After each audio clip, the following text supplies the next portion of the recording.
நீங்கள் முதல்ல என்ன கேள்வி கேட்கறதுக்கு வச்சுக்கோ. அப்போ வந்ததுலேருந்து பிளான் பண்ணுக்கிறீங்க.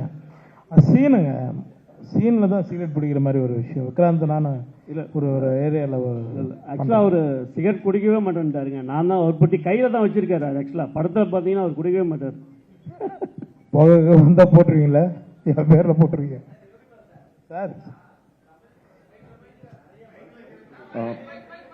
நீங்கள் பார்க்கில் உட்காந்து பேசாதீங்க, கொஞ்சம் மைக் வாங்கி பேசுங்க. இப்படி கையை வச்சு நான் மேலே பேச சொல்லுங்க. வரும்போதே பைக்கில் வச்சு வர்றது 4 பேரும். கேளுங்க. ஏன்னா சமீபத்தில் பார்த்தீங்கன்னா உங்கள் மேலே நிறைய குற்றச்சாட்டு நீங்களே சொன்னீங்க. ஆடியோ லான்ச்சில் எனக்கே நிறைய தர வேண்டிய பேலன்ஸ்லாம் இருக்குது அப்படின்னு சொன்னீங்க. ஆனால் சமீபத்தில் ஒரு படத்துக்கு வந்து உங்கள் மேலே ஒரு குற்றச்சாட்டு வச்சாங்க. ஆடியோ லான்ச்சுக்கு வரதில்லை, ஆனால் பணம் மட்டும் வாங்கிக்கிறாரு அப்படின்னு சொல்லிட்டு. ஸோ இது உங்கள் சினிமா துறையில் இருக்கவங்க தான் உங்கள் மேலேயே குற்றச்சாட்டு வைக்கிறாங்க. ஸோ இதை நீங்கள் எப்படி பார்க்குறீங்க? ஏன்னா வரும்போதே நீங்கள் யோசிச்சீங்கன்னு சொன்னீங்களா, வரும்போதே தான் சொன்னாங்க பெரிய படம் தான் அவர் வந்துருவாரு. இது நடந்து எவ்வளோ நாள் ஆகுது?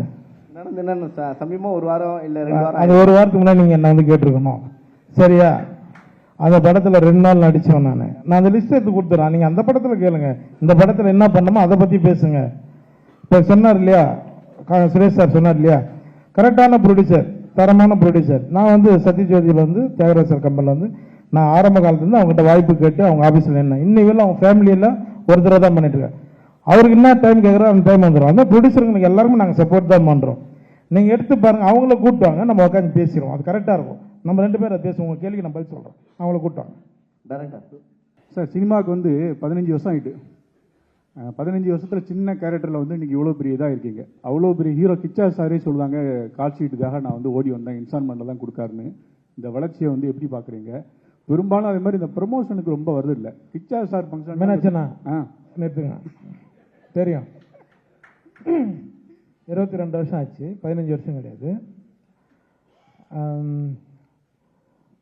வளர்ச்சி வந்துட்டா சில பிரச்சனைகள் வரும்னு நான் கேள்விப்பட்டிருக்கேன். அது வந்தால் தான் வரும்னு கேள்விப்பட்டேன்.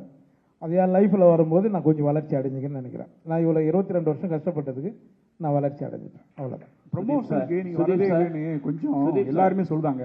ப்ரமோஷன் முக்கியம் இல்லையா? இல்லை, டைம் இருந்தால் நம்ம வர போகிறேங்க. இந்த படத்துக்கு கூட நான் ஷூட்டிங்லேருந்து தான் வரேன். சரிங்களா? எந்த இதில் நான் வராமல் இருந்திருக்கேன் நீங்கள் சொல்லுங்கள். என்னோட பேனரை போட்டால் லீடுன்னு போட்டால் நாங்கள் எப்படிங்க வர முடியும்? நீங்களே சொல்லுங்கள். 4 சீன் 5 சீன் பண்ணுறோம். அது நீங்கள் என்ன காமெடினா இப்போ யூஸ் பண்ணிங்கன்னா காமெடினா கூப்பிடுங்க, நான் வரப்போகிறோம்.